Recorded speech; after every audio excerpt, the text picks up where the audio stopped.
Sudah pasti ramai yang tertunggu-tunggu dan ingin tahu siapa yang akan menjadi Perdana Menteri Malaysia yang ke-10. Kerana PRU 15 sudah berlangsung dan kita sudah mengundi tuan-tuan dan puan-puan. Tetapi keputusan pilihan raya umum mencipta satu sejarah buat negara ini, tuan-tuan dan puan-puan.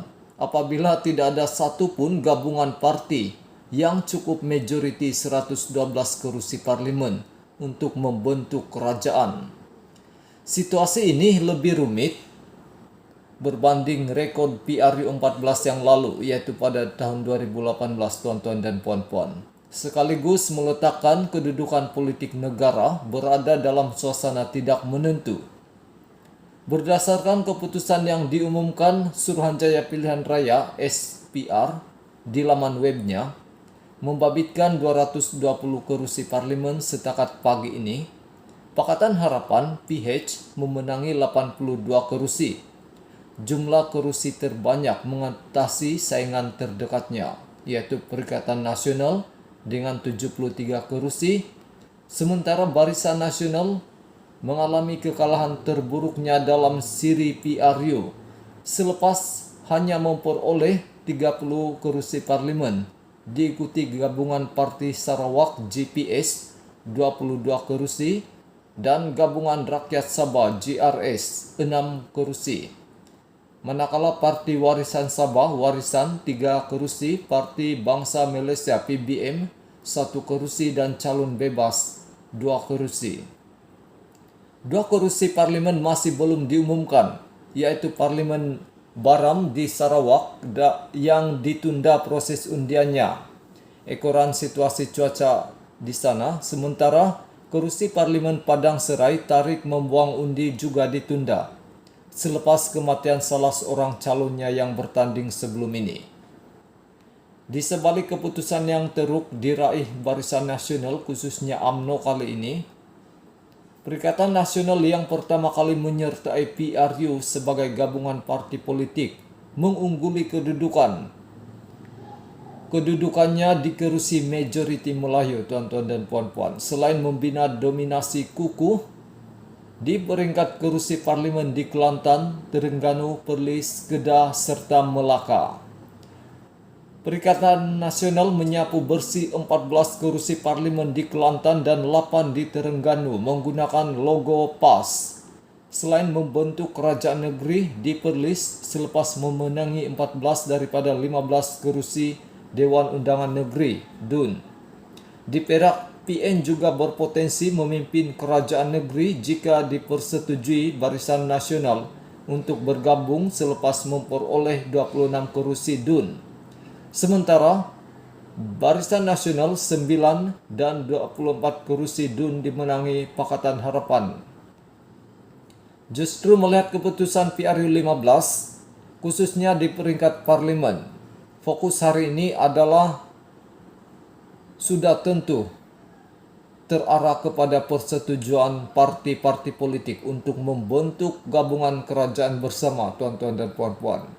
Barisan Nasional dan Gabungan Parti Sarawak yang dilihat penentu dalam menentukan sama ada PH dan Perikatan Nasional yang memiliki jumlah kerusi cukup untuk membentuk kerajaan akan bermesyuarat hari ini. Dijangka memutuskan keputusan dan pendirian rasmi gabungan pilihan mereka, tuan-tuan dan puan-puan. Jika rundingan gabungan parti-parti politik untuk meraih sekurang-kurangnya 112 kerusi ini berjaya, parti-parti yang setuju bergabung akan memutuskan satu nama yang dipersetujui untuk dipersembahkan kepada Yang di-Pertuan Agong sebagai calon Perdana Menteri. Jadi, ini yang hangat diperkatakan nih, tuan-tuan dan puan-puan. Ramai yang meramalkan Anwar Ibrahim akan menjadi calon tunggal Pakatan Harapan. Tetapi Muhyiddin Yassin juga mendakwa bahwa Perikatan Nasional juga mampu untuk membentuk kerajaan.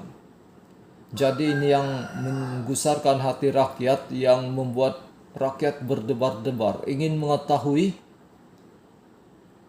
siapa yang akan benar-benar menjadi Perdana Menteri Malaysia. Berdasarkan nama calon Perdana Menteri yang dipersetujui sebelum PRU 15, PH memang sebulat suara menamakan pengerusi PH yaitu Datuk Seri Anwar Ibrahim.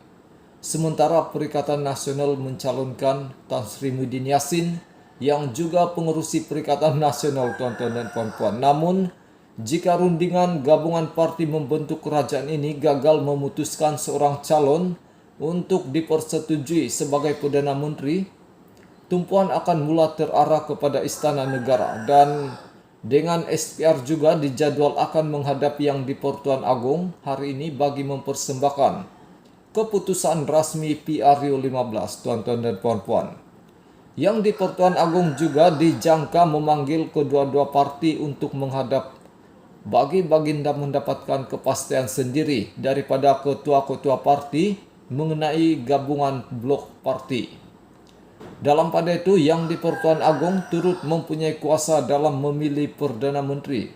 Sungguh pun tiada gabungan parti politik dominan atau mendapat majoriti mudah selepas keputusan PRU 15 diumumkan. Mengikut perkara 40/2/E Perlembagaan Persekutuan, Yang di-Pertuan Agong mempunyai budi bicara melantik Perdana Menteri mengikut proses yang ditetapkan perkara 43/2/E tanpa terikat dengan mana-mana konvensyen negara luar termasuk Westminster. Melihat situasi semasa ini juga, bayangan gabungan parti mana yang berpotensi membentuk kerajaan kali ini dijangka akan diketahui malam ini, tuan-tuan dan puan-puan.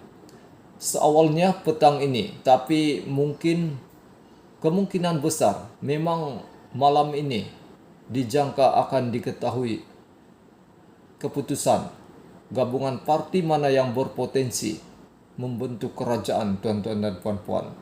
Jadi ini sudah pasti debaran yang amat mendebarkan Anwar Ibrahim. Kerana kalau melihat kepada kemenangan kerusi, memang Pakatan Harapan jauh lebih tinggi mendapat kemenangan kerusi tersebut.